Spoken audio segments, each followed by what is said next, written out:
J'ai vécu une période très difficile dans ma vie dont personne n'est au courant, à part des très très très proches. Et j'ai T'as du mal à parler. et c'était la première fois de ma vie que je déteste mon métier. J'avais la haine envers mon métier. J'ai toujours cru que je fais le meilleur métier du monde.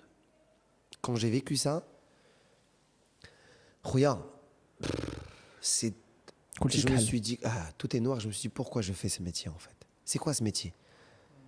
J'ai vécu la pire période de ma vie en fait. Je jouais toute la semaine à Paris. Toute la semaine. Tous les jours de la semaine, j'avais un spectacle. Et tous les jours de la semaine, j'avais la haine. J'avais la haine envers moi, envers tout le monde, envers le monde. Et à l'intérieur, j'ai envie d'exploser, frérot. Mais je dois faire mon métier.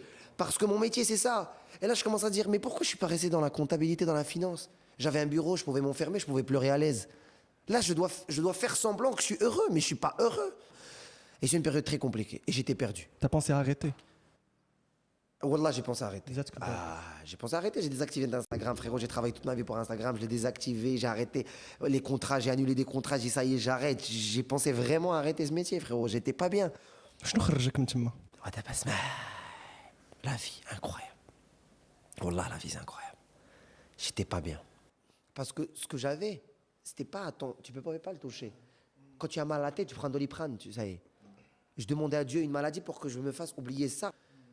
Parce que ça, t'as pas la main dessus. C'est un truc que tu contrôles pas. Et c'est là où tu comprends, quand on était jeunes, on disait à nos parents, on veut l'argent. Et neuf, et les parents ils disaient, nous, on veut la paix. Et toi, tu disais, quelle paix? Et là, tu comprends, je suis arrivé à ce stade où j'ai compris cette phrase. Où j'ai dit, Dieu, je veux rien. Tout le reste, je peux m'en occuper. Mais juste ça, s'il te plaît, aide-moi. Et c'était compliqué. J'arrive à Casa, je suis un ami, il habite là pas loin. Et je suis posé. Et là, j'ai mon ami Francis Mercier. Il est DJ. Il me dit, Amine, je mixe à Toulon, viens me voir. Je suis au Mexique. Je rentre pour prendre un billet d'avion pour aller au Mexique. Wallah, je tape ME, il y a la Mecque qui sort en premier. Écoute-moi bien. J'ai jamais été à la Mecque, jamais fait une Umrah de ma vie. J'appuie, je réserve, je me retrouve à réserver un billet. Mon pote, il était dans la chambre, il sort. Il me dit, alors, t'as réservé? Je dis, ouais, je vais à la Mecque. Il me dit, quoi? De Touloum à la Mecque. De Touloum à la Mecque, frère. Wallah, c'est une dinguerie que j'arrive. Je monte. Mon pote, il sort, il me dit, Amine, comment ça t'as réservé? Tu as pris l'hôtel?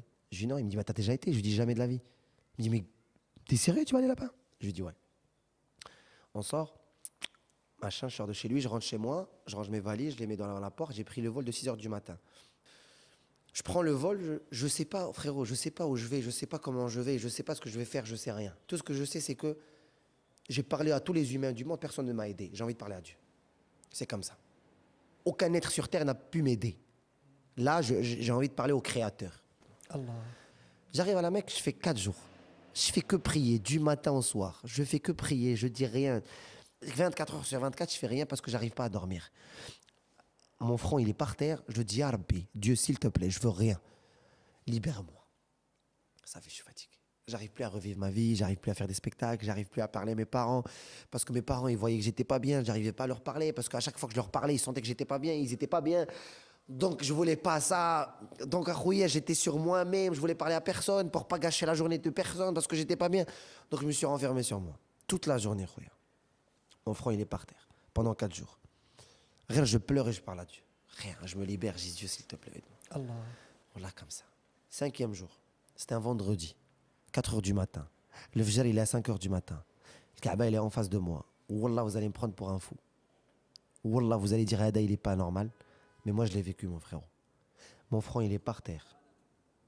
Je suis en train de pleurer. Le Kaaba, il est en face de moi. J'ai dit, Rabbi, Dieu, s'il te plaît, sauve-moi. Juste aide-moi, je veux rien. Au moment où je lève ma tête, Dieu, il descend. Il prend mon cœur, il le lave, il le remet. Wallah, au moment où je me lève, on dirait je n'ai jamais vécu ça de toute ma vie. On dirait je ne suis jamais passé par cette période de ma vie. On dirait je n'ai jamais vécu un mal de ma vie. On dirait Khouya l'Alzheimer. On dirait Dieu, il m'a supprimé la carte mémoire de dès que le moment. Et c'est à partir de ce moment-là, je me suis reconverti à l'islam. je suis rentré dans la religion. C'est à partir de ce moment-là que Amin Radi, il y a un nouveau Amin Radi qui est né. Ma vision de la vie, elle a changé.